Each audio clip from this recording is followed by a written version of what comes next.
I'm going to go back to Andrew R. McAndrew, and I'm going to actually continue from the last reading, Peter Verkovensky in von Lemke's office. What worries do you have?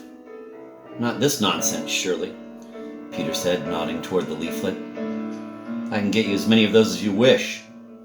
I came across plenty of them back in Kharkov province. You mean when you were there? When else? Surely not when I wasn't there. There's one with a vignette, a small axe on top. Allow me. He took a leaflet and examined it. Yes, sure, here it is. The axe, see? It's exactly the same. Yes, I see the axe. So, are you frightened of an axe? No, it's not the axe, and I'm not frightened of anything. But there are certain circumstances.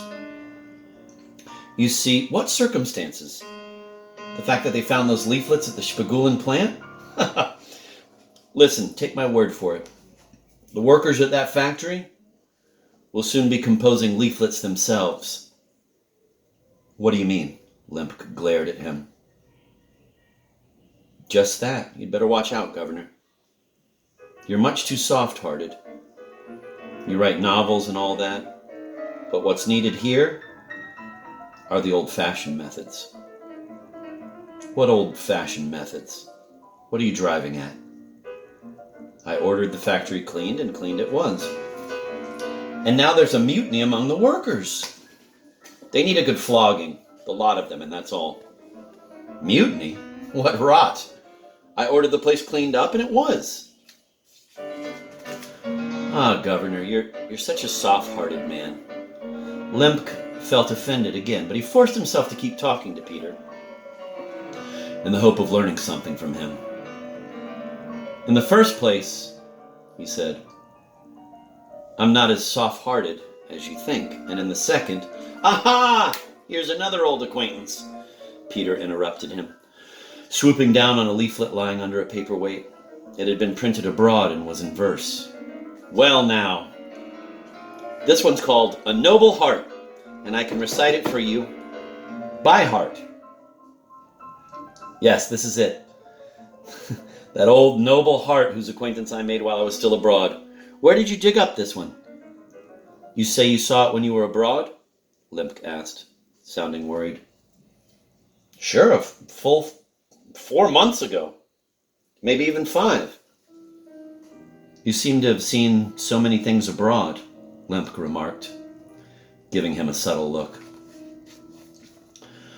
But Peter, ignoring the governor's remark, unfolded the leaflet and read it aloud. A noble heart! He had no claim to noble birth. Grew up with those who till the earth. And persecution was his fate, by czar and nobles full of hate. Suffering he steeled his heart to meet, though they might punish, torture, beat. His voice will ring to eternity. Liberty, equality, fraternity. And as rebellion broke out, he escaped to foreign lands. From the rack, the chain, the knout. From the blood-stained torturer's hands. The suffering masses all were bent on rising from Smolensk to Tashkent. Closing their ranks along the line, they waited for his rebel's sign. They considered his arrival tantamount to their survival, spelling the end of the regime, so their lives they could redeem. Land must be owned in common, search to find some new and better ways. Abolish family, marriage, church, those vestiges of the bad old days. I bet you got it from that officer, didn't you? Peter said. So you know that officer, too? Sure I do. We spent 2 whole days drinking together. He was trying hard to drink himself insane. Maybe he didn't go insane. What makes you say that? Because he started biting people? But wait, if you saw the poem abroad, and then you found it in the hands of the officer, sounds mysterious to you, doesn't it? I see you're trying to examine me, Governor. Well, let me tell you, Peter started in a very important tone. that whatever I saw and did abroad, I reported and explained to qualified persons upon my return. And those explanations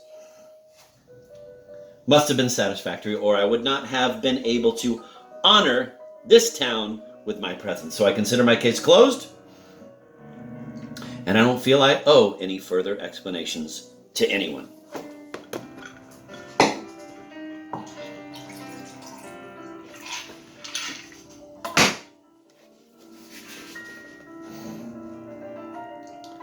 And my case is closed not because I'm an informer, but because I had no choice.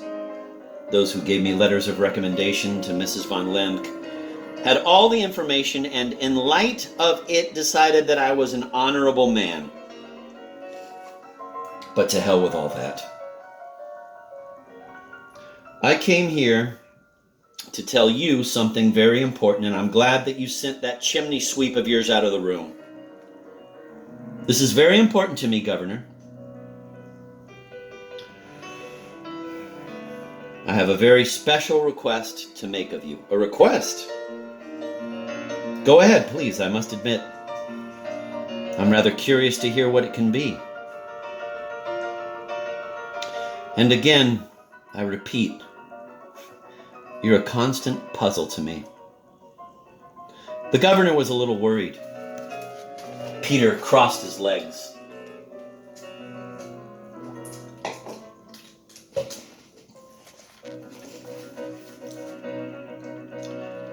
In Petersburg, he began,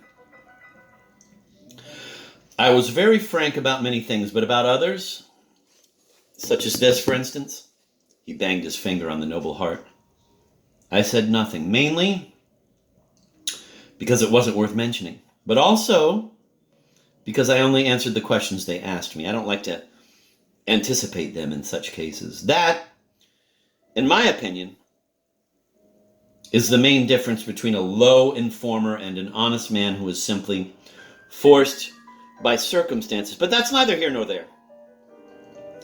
Now, however,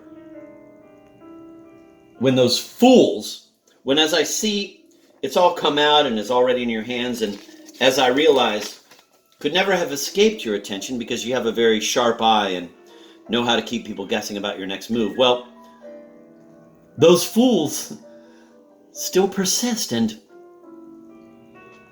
well, Governor, I've come to ask you to save one such fool. He may even be insane, but I want to intercede for him because of his youth and the hardships he has suffered, and because I know what humanitarian principles you have. For I'm sure your humanitarianism goes beyond novels and manifests itself in real life as well. He suddenly and impatiently finished his speech on that note of crude sarcasm. In fact, Peter sounded like a clumsy, straightforward, tactless man overflowing with humanitarian feelings and suffering from excessive sensitivity. But above all, he seemed an obviously limited man, a point that Lemke immediately noted with some subtlety. He had suspected it for a long time, and particularly during the past week as, alone in his study at night, he had brooded about Peter, trying to understand the unaccountable fancy Julie seemed to have taken to him.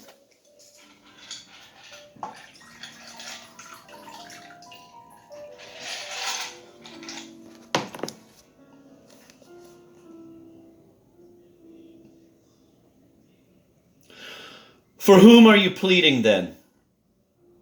What does all this mean?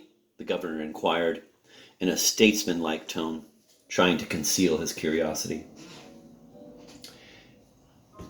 He is,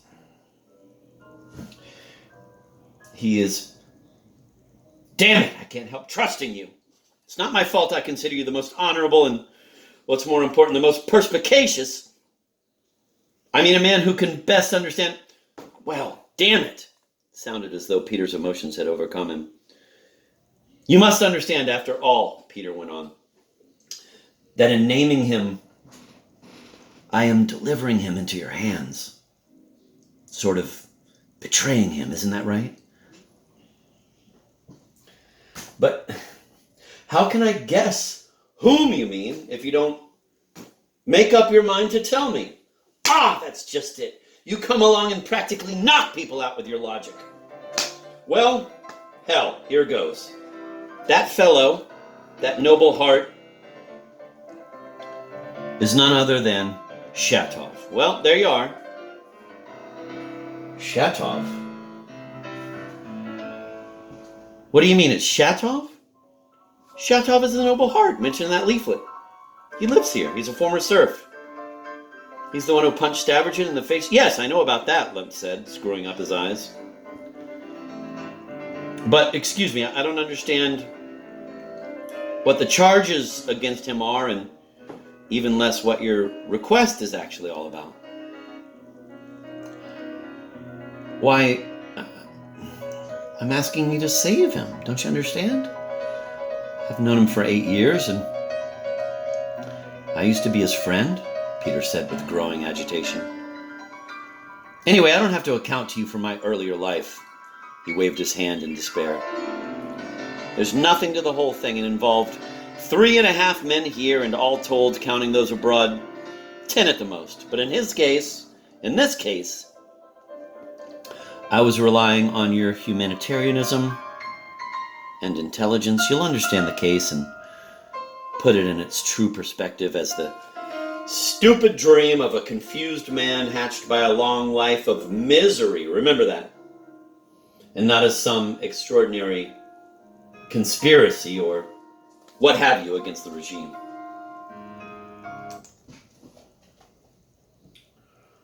He sounded almost out of breath. I may conclude then that Shatov is responsible for the pamphlets with the axe, the governor announced almost majestically. But then may I ask how he could manage, if he were the only one involved, to distribute them here in the neighboring provinces and even as far away as Kharkov? And even more important, where could he have got them from? But I told you, there seemed to be, at the most, say 5 people involved in it, or 10 if you wish, at the outside. How can I know for sure? You don't know? How the hell should I know? Why, you know that Shatov is one of the conspirators, all right. Oh, well, Peter shrugged helplessly, as if giving up in the face of the governor's uncanny insight. Listen, then.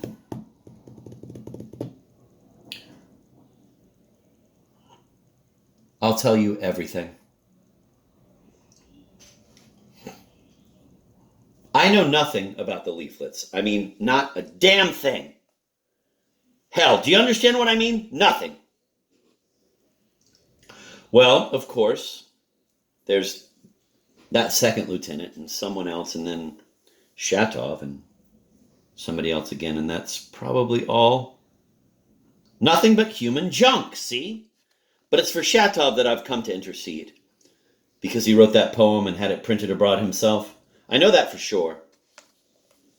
As to the leaflets, I know nothing. If it's his verse, the leaflets must be his too, but I would like to know what reasons you have for suspecting Mr. Shatov. What are they? Looking now like a man who had definitely been driven beyond all patience, Peter pulled out his wallet and produced a scrap of paper from it. Here are the reasons, he shouted, tossing the note on the table. The note, as it turned out, had been written about 6 months previously and was very brief. It read, "Impossible for me to print Noble Heart here. That or anything else. Have it printed abroad. Signed, Ivan Shatov."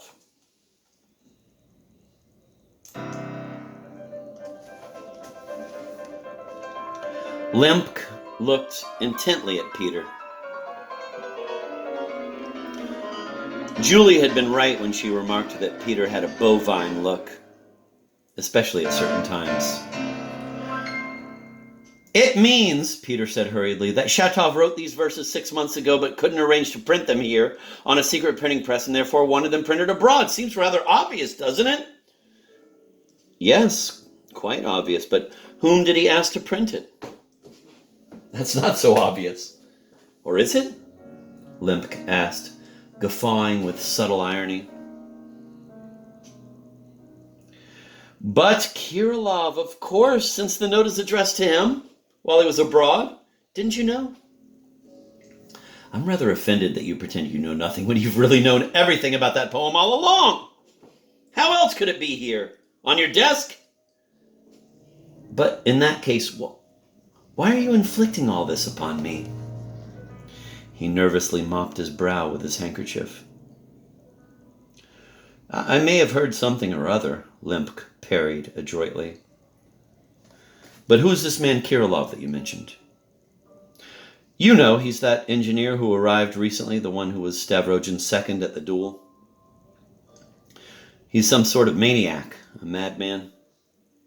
That lieutenant of yours may have had a fit of madness, but this Kirilov is completely insane. I can vouch for that. Oh, Governor, if the authorities had any real idea what kind of people these are, they wouldn't have the heart to hurt them. If anything, they ought to be locked up in an institution, the lot of them. I tell you, I came across plenty of them back in Switzerland at all their congresses. They direct the movement in this country from there. Who the hell directs what? 3.5 organizers.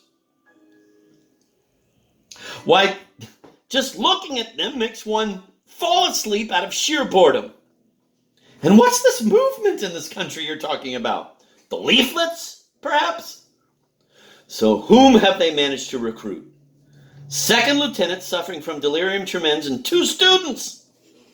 Now, you're a smart man, so let me ask you this question. Why can't they get any solid, respectable citizens? Why do they only get immature students of 21 or 22 at the most? And even so, how many of them do they have? There are millions of bloodhounds out looking for these subversives. And how many have they found? 7 men, I tell you. They just put you to sleep. Lemke listened to him attentively, but the expression on his face said, "You'll have to come up with something better than that." "But excuse me," he said. "You claim that this note was addressed abroad, but I don't see any address here. What makes you say it was addressed to Mr. Kirilov and abroad? And also that it really was written by Mr. Shatov? All you have to do is get a sample of Shatov's handwriting and compare them. Surely Shatov's signature must be in your files somewhere. As to Kirilov, he showed it to me himself when he received it." "So you yourself..." "Sure, so I myself. They showed me plenty of things over there. As to the poem, it apparently was written by the late Herzen for Shatov while Shatov was still dragging around from place to place abroad. He wrote it to commemorate their meeting, as a reward for Shatov's work, as a recommendation. Well, hell, so Shatov goes around distributing it among the young people. It's like telling them, 'See, here's what Herzen himself thought about me.'" I see, Lemke had finally understood. What had me baffled was the poem. A political pamphlet, that's obvious, but I couldn't figure out what the verse was for.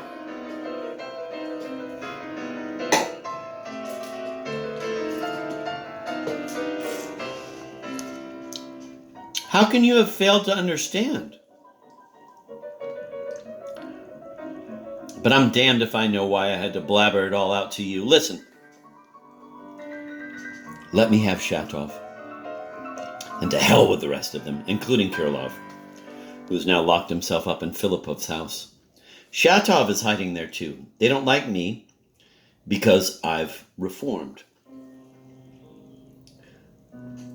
But as long as you promise to give me Shatov, I'll serve them up to you, the lot of them, on one big plate. Believe me, I'll make myself very useful to you, Mr. von Lemke. I've had my eye on them for my own reasons. I'd say the whole miserable gang is only 9 or 10 strong. And you know 3 of them already, Shatov, Kirilov, and that second lieutenant. I still have to discover the rest of them. But believe me, I'm not that short-sighted. I'm sure it will turn out just as it did in Kharkov province, where they caught a bunch with the leaflets. 2 college students, 1 schoolboy, 2 20-year-old gentlemen, 1 school teacher, and 1 60-year-old retired Army major, stupefied with liquor. That was all. You can take my word for it. The authorities were quite taken aback when they saw there was nothing more to it.